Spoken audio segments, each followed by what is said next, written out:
नमस्कार। Covid vaccine सीधी बात no बकवास। पिछले एपिसोड में हमने 5 प्रश्न देखे। वैक्सीन लेनी या नहीं लेनी, कौन सी वैक्सीन लेनी, हमें प्रोटेक्शन मिलेगा तो कब मिलेगा, प्रोटेक्शन कितना चलेगा, और ये वैक्सीन इतनी जल्दी बनाई गई है तो कितनी रिलायबल है, क्या हम भरोसा कर सकते हैं। आगे बढ़ते हैं। अगला प्रश्न, कोविड की वैक्सीन सेफ है या नहीं है। ये साइंस की अचीवमेंट है, साइंटिस्ट की अचीवमेंट है कि कोविड वैक्सीन इतनी जल्दी मिली है।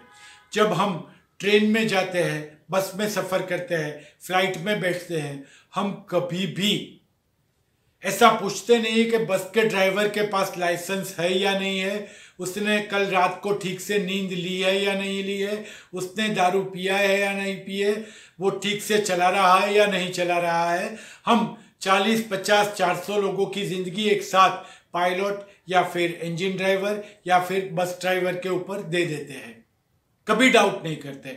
जबकि ये वैक्सीन पूरी तरह साइंटिस्ट ने इस्तेमाल की है। भारत के लिए एक और चीज ये है कि बाय द टाइम भारत में आम आदमी के पास जब ये वैक्सीन आएगी, तब तक यूनाइटेड किंगडम में बहुत सारे लोगों पर यह वैक्सीन 1.5 महीने पहले इस्तेमाल की गई होगी, क्योंकि यूनाइटेड किंगडम में इस वैक्सीन का इस्तेमाल चालू हो गया है। नॉट ओनली दैट, भारत के भी करीबन करोड़ हेल्थ वर्कर पर यह वैक्सीन इस्तेमाल की गई होगी। तो आम जनता को तो बिल्कुल डरने का सवाल पैदा नहीं होता है। ये वैक्सीन सेफ है और इसकी कोई आड़असर नहीं है। सवाल नंबर 7 आएगा, कोई तो जोखिम होगा इस वैक्सीन के। हम बच्चों को इतनी सारी वैक्सीन देते हैं, उसका इम्यूनाइजेशन शेड्यूल हम सब जानते हैं। जब भी बच्चों को वैक्सीन दी जाती है, बच्चों के डॉक्टर आपको बताते हैं कि बच्चा थोड़ा रोएगा, बच्चे को थोड़ा हाथ में दर्द होगा, जरूरत पड़ने पर आप पैरासीटामोल की गोली इस्तेमाल कर सकते हैं, बच्चे को बुखार भी आ सकता है। बस वही सब चीजें एडल्ट्स में भी हो सकती है। जहां पर वैक्सीन आपको लेनी है, जो कि हाथ पे लेनी है, पाँव पे नहीं लेनी है। जो हाथ में जहां वैक्सीन लेते हैं वहां थोड़ी सूजन आ सकती है, थोड़ा दर्द रह सकता है, बुखार आ सकता है, थोड़ा जॉइंट पेन या फटीग हो सकता है। ये सब चीजें 24 घंटे रह सकती है। किसी भी दर्दी में ये 24 घंटे से ज्यादा नहीं रही है।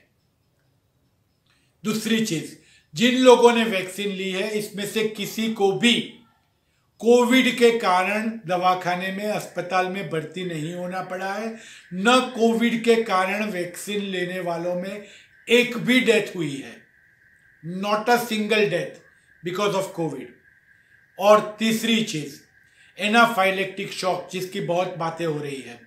एनाफाइलेक्टिक शॉक क्या होता है? वैक्सीन में जो प्रिजर्वेटिव होता है, वैक्सीन को बनाने के लिए जो मटेरियल इस्तेमाल किया गया है, उसकी जिनको एलर्जी है, जिसे जानना पॉसिबल नहीं है, उनको इमीडिएट वैक्सीन लेने के 30 मिनट के अंदर रिएक्शन आ सकता है, प्रेशर कम हो सकता है, चक्कर आ सकते हैं। ये ना हो, इसके लिए ये वैक्सीन दिए जाने पर हिदायत दी गई है और that rule will be strictly followed कि वैक्सीन लेने के बाद आदमी वहीं पर 30 मिनट बैठेगा और हर सेंटर पर ऐसे एनाफाइलेक्टिक शॉक को मैनेज करने की पूरी सुविधा होगी। एनाफाइलेक्टिक शॉक का मतलब मृत्यु नहीं है, ठीक है? तो एनाफाइलेक्टिक शॉक कितने लोगों में होता है? 1 in 10 लाख। 10 लाख लोगों को अगर वैक्सीन दी जाती है तो उसमें से एक आदमी को ये होता है। इसका रेट बहुत ही कम है। अगला प्रश्न आएगा कि मुझे कोविड अगर हुआ है तो मुझे वैक्सीन लेनी है या नहीं लेनी है। At present the recommendation says कि कोविड के एंटीबॉडीज ठीक है तो भी आप ये वैक्सीन ले सकते हैं। Screening for Covid antibodies is not required. किसी भी वैक्सीन से पहले कोविड के सामने आपको प्रोटेक्शन है कि नहीं, ये जानना जरूरी नहीं है।